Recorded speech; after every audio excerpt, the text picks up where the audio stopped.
With our instructive, short snippet Missed on the Isle video lessons, we intend to bring you some of the most entertaining and potentially instructive games that may, for whatever reason, have been missed by the official broadcast. Of course, we know that Danny King and Anna Rudolph have a lot of games to cover from the FIDE at Chess.com Grand Swiss, and because of that, I'm going to be bringing you daily videos that, as we said, may bring you a different look or a take into a game that didn't get the coverage it deserves. Of course, we appreciate everyone tuning into Chess.com TV and Twitch.tv/chessdaily to watch the official broadcast. But even if you do, you're probably still going to learn something from these videos. And on that note, let's go into our first rather brilliant game played by Adhiban Baskaran against Li Wu, and this is how it went down.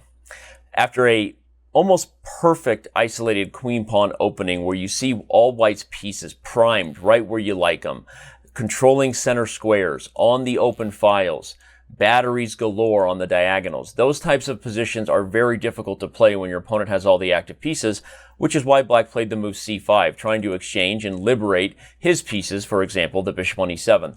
The problem is white's pieces were ready to strike, and Adhiban didn't have to be asked twice. He starts with the move rook takes e6.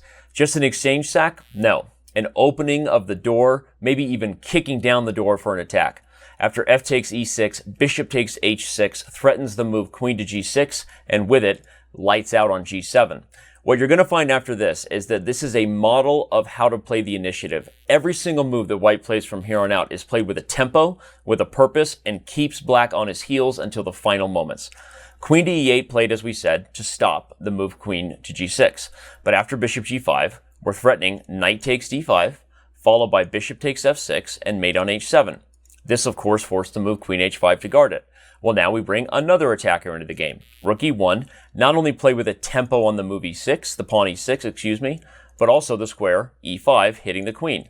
Because of that, black tries to respond with a tempo of his own, but white says, no, I'm going to bring another attacker into the game. The move knight to e2 threatens to come to the square g3, which again would overwhelm and remove the first lady's protection of h7.